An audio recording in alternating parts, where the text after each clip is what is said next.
ಈ ವರ್ಷ ಅಕ್ಷಯ ತೃತೀಯವನ್ನು ಏಪ್ರಿಲ್ 30 ಬುಧವಾರ ಆಚರಿಸಲಾಗುತ್ತದೆ. ವೈಶಾಖ ಮಾಸ ಶುಕ್ಲ ಪಕ್ಷದ ತದಿಗೆ ಅಥವಾ ತೃತೀಯ ತಿಥಿಯಂದು ಅಕ್ಷಯ ತೃತೀಯವನ್ನು ಪ್ರತಿ ವರ್ಷ ಆಚರಿಸಲಾಗುತ್ತದೆ. ಈ ದಿನ ಚಿನ್ನ ಮತ್ತು ಬೆಳ್ಳಿ ಆಭರಣಗಳನ್ನು ಖರೀದಿಸುವುದರಿಂದ ತಮ್ಮ ಸಂಪತ್ತು ಹೆಚ್ಚಾಗುತ್ತದೆ ಎನ್ನುವ ನಂಬಿಕೆ ಇದೆ. ಧರ್ಮಶಾಸ್ತ್ರಗಳು ಸೂಚಿಸಿರುವಂತೆ ಅಕ್ಷಯ ತೃತೀಯ ಮಾರ್ಗವನ್ನು ಅನುಸರಿಸಿದರೆ ನಾವು ಕನಸು ಕಾಣುವ ಅನೇಕ ಆಸೆಗಳನ್ನು ಸಾಧಿಸಬಹುದು. ಹಾಗಾದರೆ ಅಕ್ಷಯ ತೃತೀಯದಂದು ನಾವು ಏನು ಮಾಡಬೇಕು, ಭಗವಂತನನ್ನು ಹೇಗೆ ಪೂಜಿಸಬೇಕು, ಏನು ಮಾಡಬಾರದು ಎನ್ನುವುದರ ಬಗ್ಗೆ ತಿಳಿಯೋಣ. ತೃತೀಯ ತಿಥಿ ಸಮಯ ಏಪ್ರಿಲ್ 29 ಮಂಗಳವಾರ ಸಂಜೆ 5:31 ಪ್ರಾರಂಭವಾಗಿ ಏಪ್ರಿಲ್ 30 ಬುಧವಾರ ಮಧ್ಯಾಹ್ನ 2:12 ಮುಕ್ತಾಯವಾಗುತ್ತದೆ. ಅಕ್ಷಯ ತೃತೀಯ ಪೂಜಾ ಮುಹೂರ್ತ ಏಪ್ರಿಲ್ 30 ಬೆಳಿಗ್ಗೆ 5:41 ಮಧ್ಯಾಹ್ನ 12:18 ಚಿನ್ನ ಖರೀದಿಗೆ ಶುಭ ಸಮಯ ಬೆಳಿಗ್ಗೆ 5:41 ಮಧ್ಯಾಹ್ನ 2:12 ಚಿನ್ನ ಖರೀದಿಸಲು ಶುಭ ಮುಹೂರ್ತ ಬೆಳಗ್ಗೆ 10:39 ಮಧ್ಯಾಹ್ನ 12:18 ಜ್ಯೋತಿಷ್ಯ ಶಾಸ್ತ್ರದ ಪ್ರಕಾರ ಈ ದಿನ ಗಜಕೇಸರಿ ಲಕ್ಷ್ಮೀನಾರಾಯಣ ಯೋಗದೊಂದಿಗೆ ಮಾಲವ್ಯ ರಾಜಯೋಗದ ನಿರ್ಮಾಣವೂ ಸಹ ಆಗಲಿದೆ. ಜ್ಯೋತಿಷ್ಯ ಶಾಸ್ತ್ರದ ಪ್ರಕಾರ ಅಕ್ಷಯ ತೃತೀಯದ ದಿನ ಮೀನ ರಾಶಿಯಲ್ಲಿ ಶನಿ, ಬುಧ, ಶುಕ್ರ ಮತ್ತು ರಾಹು ಗ್ರಹಗಳ ಸಂಚಾರ ಸಂಭವಿಸಲಿದೆ. ಇದರಿಂದಾಗಿ ಚತುರ್ಗ್ರಾಹಿ ಯೋಗದ ನಿರ್ಮಾಣವಾಗುವುದು. ಚಂದ್ರನು ವೃಷಭ ರಾಶಿಯಲ್ಲಿ ಗುರುವಿನೊಂದಿಗೆ ಚಲಿಸುವುದರಿಂದಾಗಿ ಗಜಕೇಸರಿ ರಾಜಯೋಗದ ನಿರ್ಮಾಣವೂ ಸಹ ಆಗುವುದು. ಇದರೊಂದಿಗೆ ಈ ದಿನ ರವಿ ಮತ್ತು ಸರ್ವಾರ್ಥ ಸಿದ್ಧಿ ಯೋಗದ ಸೃಷ್ಟಿಯೂ ಸಹ ಆಗಲಿದೆ.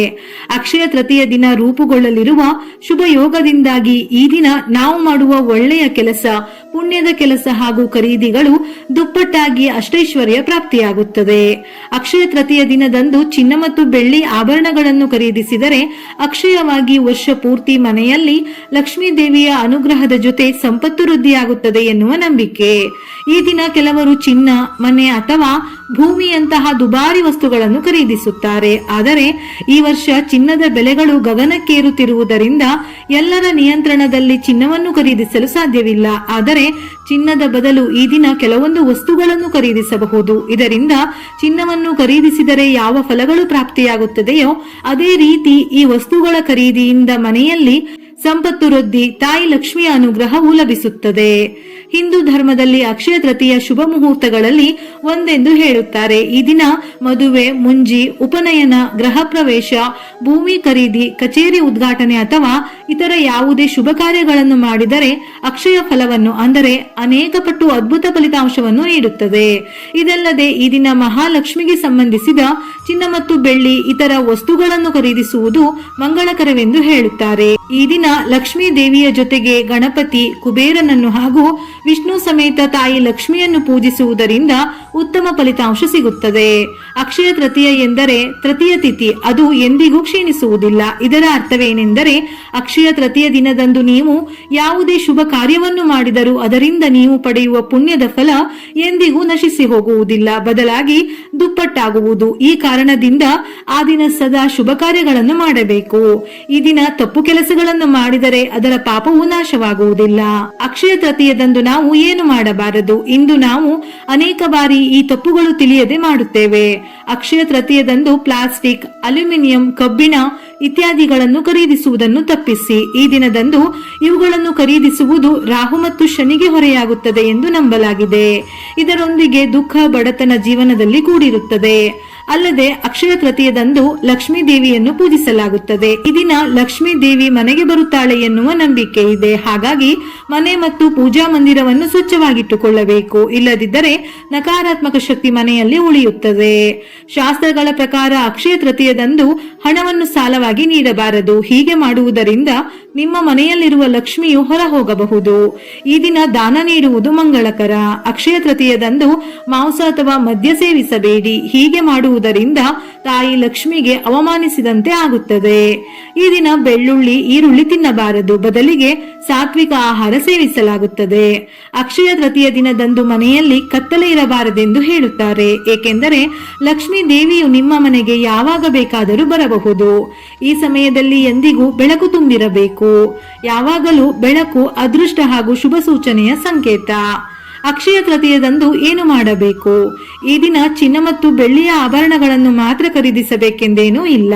ಚಿನ್ನ ಬೆಳ್ಳಿ ಖರೀದಿಸಲೇಬೇಕೆಂದು ತಪ್ಪಿಯೂ ಸಾಲ ಮಾಡಿ ಈ ದಿನ ಖರೀದಿಸಲೇಬೇಡಿ. ನಮ್ಮ ಆರ್ಥಿಕತೆಗೆ ಅನುಗುಣವಾಗಿ ಖರೀದಿಸಬೇಕು. ಈ ದಿನ ಬಾರ್ಲಿಯನ್ನು ಖರೀದಿಸಿದರೆ ಚಿನ್ನವನ್ನು ಖರೀದಿಸಿದಷ್ಟೇ ಪುಣ್ಯ ಫಲ ಪ್ರಾಪ್ತಿಯಾಗುತ್ತದೆ. ಅಲ್ಲದೆ ಹುಣಸೆ ಹಣ್ಣು, ಹಳದಿ, ಸಾಸಿವೆ ಮತ್ತು ಬೆಲ್ಲವನ್ನು ಸಹ ಖರೀದಿಸಬಹುದು. ಈ ದಿನ ವಸ್ತ್ರ, ಛತ್ರಿ, ಮಜ್ಜಿಗೆ ಇತ್ಯಾದಿಗಳನ್ನು ದಾನ ಮಾಡಿ ಎಂದು ಭವಿಷ್ಯ ಪುರಾಣ ಹೇಳುತ್ತದೆ. ಇದರಿಂದ ಅಪಾರ ಸಂಪತ್ತನ್ನು ಪಡೆಯಬಹುದು. ಉಪ್ಪನ್ನು ಲಕ್ಷ್ಮೀ ದೇವಿಗೆ ಹೋಲಿಸಲಾಗುತ್ತದೆ.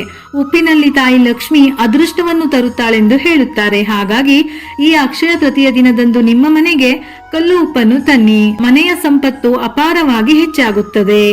ಈ ದಿನ ನೀವು ಚಿನ್ನವನ್ನು ಖರೀದಿಸದೇ ಇದ್ದರೂ ನಿಮ್ಮ ಮನೆಯ ಸಂಪತ್ತನ್ನು ಹೆಚ್ಚಿಸಲು ಹಿತ್ತಾಳೆ ಅಥವಾ ಪಂಚಲೋಹದ ಲಕ್ಷ್ಮೀ ದೇವಿಯ ವಿಗ್ರಹವನ್ನು ಖರೀದಿಸಿ ಮನೆಗೆ ತರುವುದರಿಂದ ಅದ್ಭುತ ಫಲಗಳು ಲಭಿಸುತ್ತದೆ. ಈ ದಿನ ಹತ್ತಿಯನ್ನು ಖರೀದಿಸುವುದು ಜೀವನದಲ್ಲಿ ಶಾಂತಿ ಮತ್ತು ಸಮೃದ್ಧಿಯನ್ನು ತರುತ್ತದೆ. ಹಿಂದೂ ಧರ್ಮದಲ್ಲಿ ತುಪ್ಪವನ್ನು ಪವಿತ್ರವೆಂದು ಹೇಳುತ್ತಾರೆ. ಏಕೆಂದರೆ ಇದು ಕೆಡುಕುಗಳು ಮತ್ತು ರೋಗಗಳು, ಆರೋಗ್ಯ ಸಮಸ್ಯೆಗಳು ಮತ್ತು ನಕಾರಾತ್ಮಕತೆಯನ್ನು ತೆಗೆದುಹಾಕಲು ಸಹಾಯ ಮಾಡುತ್ತದೆ. ಹಿಂದಿನ ಕಾಲದಿಂದಲೂ ಯಾಗ ಯಜ್ಞಗಳಲ್ಲೂ ತುಪ್ಪವನ್ನು ಉಪಯೋಗಿಸುತ್ತಾರೆ. ಇನ್ನು ಪ್ರತಿದಿನ ತುಪ್ಪದ ದೀಪಗಳನ್ನು ಬೆಳಗಿಸುವುದು ನಕಾರಾತ್ಮಕ ಶಕ್ತಿಯನ್ನು ತೆಗೆದುಹಾಕುತ್ತದೆ. ಮನೆಗೆ ಸಕಾರಾತ್ಮಕ ಶಕ್ತಿ ಮತ್ತು ಅದೃಷ್ಟವನ್ನು ತರುತ್ತದೆ. ಹಾಗಾಗಿ ಈ ದಿನ ಶುದ್ಧವಾದ ತುಪ್ಪವನ್ನು ಖರೀದಿಸುವುದು ಬಹಳ ಶ್ರೇಷ್ಠ. ಸಿಹಿ ತಿಂಡಿಗಳನ್ನು ದಾನ ಮಾಡುವುದರಿಂದ ಮದುವೆಯಲ್ಲಿನ ಅಡೆತಡೆಗಳು ದೂರವಾಗುತ್ತವೆ. ಅನ್ನ, ಗೋಧಿ ಮೊದಲಾದ ಆಹಾರ ಧಾನ್ಯಗಳನ್ನು ದಾನ ಮಾಡಿದರೆ ಅಪಘಾತಗಳು, ಅಕಾಲಿಕ ಮರಣ ಇತ್ಯಾದಿಗಳು ಸಂಭವಿಸುವುದಿಲ್ಲ. ಅಕ್ಷಯ ತೃತೀಯ ದಿನದಂದು ದಾನವನ್ನು ಅರ್ಪಿಸುವುದರಿಂದ ಭಗವಂತನಿಗೆ ನೀಡಿದ ದಾನದ ಫಲ ಸಿಗುತ್ತದೆ. ಕುಟುಂಬದಲ್ಲಿನ ಬಡತನ ದೂರವಾಗುತ್ತದೆ. ಜಾನುವಾರುಗಳಿಗೆ ಮೇವು ನೀಡಿದರೆ ಬದುಕು ಸುಭಿಕ್ಷವಾಗಿರುತ್ತದೆ. ಅಕ್ಷಯ ತೃತೀಯದ ಬಗ್ಗೆ ಇನ್ನೂ ಹೆಚ್ಚಿನ ಮಾಹಿತಿಯನ್ನು ಮುಂದಿನ ವಿಡಿಯೋದಲ್ಲಿ ತಿಳಿಸುತ್ತೇನೆ. ಈ ವಿಡಿಯೋ ಇಷ್ಟ ಆಗಿದ್ದಲ್ಲಿ ಮರೆಯದೆ ಲೈಕ್ ಕೊಟ್ಟು ನಿಮ್ಮವರಿಗೆ ಶೇರ್ ಮಾಡಿ. ಉಪಯುಕ್ತ ಮಾಹಿತಿಯೊಂದಿಗೆ ಮತ್ತೆ ಭೇಟಿಯಾಗೋಣ.